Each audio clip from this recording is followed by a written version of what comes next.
हरे कृष्णा।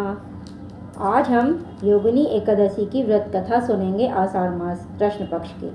श्री कृष्ण जी बोले, हे युधिष्ठिर, आषाढ़ मास के कृष्ण पक्ष की एकादशी का नाम योगिनी है।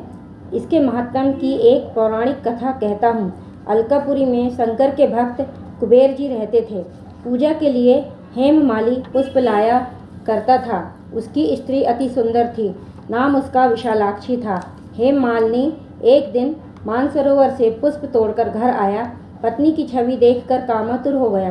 पूजा के फूल भूल गए। कुबेर भंडारी रास्ता देखते रह गए और माली के घर कोक शास्त्र की क्रीड़ाएं होने लगी। यक्षपति कुबेर ने गुप्त यक्षों को भेजा। वह उसके कुकर्मों को देख गए और उस महाअंधे ने उनको ना देखा। कुबेर ने माली को बुलाकर कहा, अरे महापापी नीच, तूने मेरे पूज्य वर जी का तिरस्कार किया।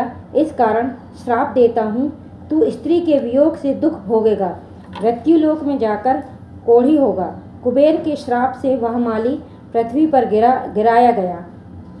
स्त्री का वियोग हो गया, कोढ़ी बनकर कष्ट पाने लगा। शरीर से तो दुर्गंध आती थी, परंतु अंतःकरण उसका दर्पण के समान शुद्ध था। शंकर भक्ति के प्रभाव से उसे पिछले जन्म की स्मृति थी। प्रायश्चित करने के लिए वह हरिद्वार में आया। गंगा जी का स्नान किया, परंतु मधुमक्खियों ने पीछा ना छोड़ा, भिन्न भिन्न करती ही रहीं। अंत में पतित पावनी देवभूमि उत्तराखंड को चला। देवप्रयाग होता हुआ जमुनोत्री के तट पर पहुंचा, जहां चिरजीवा महामुनि मार्कंडेय का आश्रम था। उनके दर्शन से मक्खियां अंतर्धान हो गईं।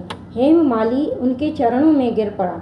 अपने अपराध की कथा सुनाकर मुक्ति का उपाय पूछा। मार्कंडेय मुनि बोले, आप आषाढ़ मास के कृष्ण पक्ष की एकादशी का व्रत विधि सहित करो, समस्त पापों का नाश हो जाएगा। अतः हेममाली ने मुनि की शिक्षा से योगिनी एकादशी का व्रत किया। उसके प्रभाव से अपने दिव्य स्वरूप को प्राप्त हुआ। जो फल 88,000 ऋषियों को भोजन खिलाने से मिलता है, वह इस महात्म को सुनने से मिलता है। जय श्री कृष्ण।